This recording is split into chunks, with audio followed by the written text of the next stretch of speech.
नमस्कार सभी किसान भाइयों। आपको किसान भाइयों, मैं चंद्रशेखर फार्मर दी जर्नलिस्ट आज आपके साथ ऐसी जानकारी के साथ उपलब्ध हुए हैं जो बहुत ही ज़्यादा हमारे भारत में देखी जाती है। खासकर राजस्थान में सबसे ज़्यादा उगाई जाती है। तो ऐसी ही एक हम फसल के बारे में बताते हैं जो कपास, जो इसमें अंतर पड़ा बुवाई पे है। तो किसान भाइयों, आज हम उसको जानकारी आप दें कि कपास खेती के लिए कैसी मिट्टी की आवश्यकता होती है, कैसी जलवायु की आवश्यकता होती है, कितना पीएच मान होना चाहिए, कौन-कौन सी वैराइटियाँ अच्छी हैं और कैसे-कैसे उसको हमें किन-किन चीज़ों से हमें बचा जाना चाहिए। क्योंकि किसान भाइयों, कपास की खेती होती है, बहुत ही नाज़ुक होती है। अगर हम समय से उसका ध्यान ठीक से ध्यान नहीं रख पाएँगे तो उसमें बहुत ज़्यादा नुकसान होने के भी चांस रहते हैं। क्योंकि किसान भाई, हम देखते हैं कि भारत में सबसे ज़्यादा अगर पेस्टिसाइड की बात की जाए तो पेस्टिसाइड में सबसे ज़्यादा हमारे किसान भाइयों देखते हैं कि कपास में ही यूज़ होता है। इसके बाद धान की फसल है जिसमें पेस्टिसाइड सबसे ज़्यादा यूज़ होता है। कपास बहुत ही नाज़ुक और वैसी फसल है। तो किसान भाइयों, आज हम बताएँगे आपको कि कप जो कपास के लिए कौन-कौन सी मिट्टी। तो किसान भाइयों वैसे बात करते हैं तो ये काली मिट्टी में भी अच्छी से होती है, जलोढ़ है और लाल मृदा में भी ये कपास अच्छी हो जाती है।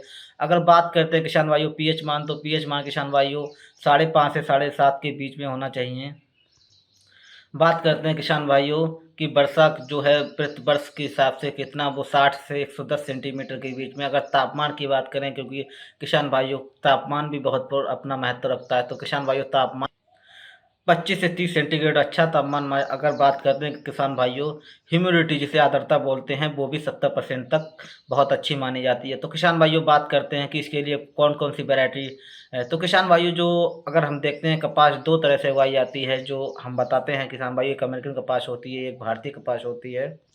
बात करते हैं किसान भाइयों भारतीय कपास की, गंगानगर वैरायटी एक, और किसान भाइयों श्यामली और लोहित, और किसान भाइयों रानी रानी बैन है। ये किसान भाइयों देसी कपास की हमारी भारतीय देसी नस्लें हैं। अगर बात करते हैं किसान भाइयों, हम बात करेंगे किसान भाइयों अमेरिकन तो जैसे किसान भाइयों हाइब्रिड में एक 12 लक्ष्मी आती है, सुजाता है, पूसा 761 है, और किसान भाइयों लक्ष्मी है। ये वैरायटियाँ किसान भाइयों हमारे भारत में अच्छे तरीके से उगाई जाती हैं। क्योंकि किसान भाइयों कपास ही बहुत अच्छी, एक प्रकार से अगर सही समय से उसका इस सही समय से किया जाए तो हमें बहुत ज़्यादा लाभ देती है। अब किसान भाइयों बात करते हैं जो बुवाई का समय है किसान भाइयों, वो 20 अप्रैल से लगभग वो पूरी मई में बो सकते हैं। और किसान भाइयों बात करते हैं हम कि इसकी जो बीज दर है वो कितनी होनी चाहिए किसान भाइयों। देसी कपास की बात करें तो किसान भाइयों 15 से 18 केजी प्रति हेक्टेयर के हिसाब से, और जो अगर बात करें अमेरिकन कपास की तो किसान भाइयों वो 20 से 25 केजी प्रति हेक्टेयर के से। अब किसान भाइयों, हम जो एक पौधे से पौधे और पंक्ति से पंक्ति दूरी रखते हैं उनका भी हमें विशेष ध्यान रखा जाता है। क्योंकि किसान भाइयों कपास की खेती है और कपास थोड़ा पौधा होता है बड़ा भी। किसान भाइयों जो देसी कपास होती है वो थोड़ी कम फैलने वाली होती है, तो उसका जो हम रखते हैं 30 मल्टीपल 20 सेंटीमीटर की, पौधे से पौधे दूरी 60 सेंटीमीटर और पंक्ति से पंक्ति 30 सेंटीमीटर। ऐसे ही हम बात करते हैं किसान भाइयों अमेरिकन कपास की, वो 60 मल्टीपल 20 सेंटीमीटर की भी दूरी में रखते हैं। अब किसान भाइयों बात करते हैं कि इसके लिए हम एनपीके की भी कितनी आवश्यकता होती है।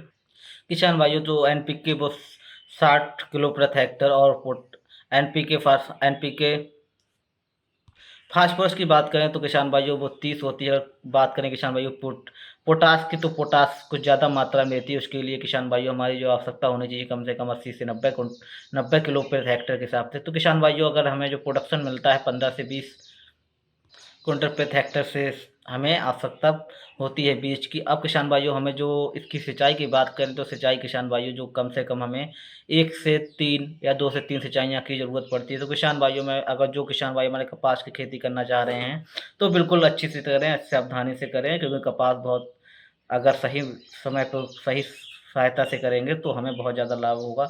तो किसान भाइयों, मैं फार्मर दी जर्नलिस्ट बने रहिए हमारे कृषि जागरण के साथ।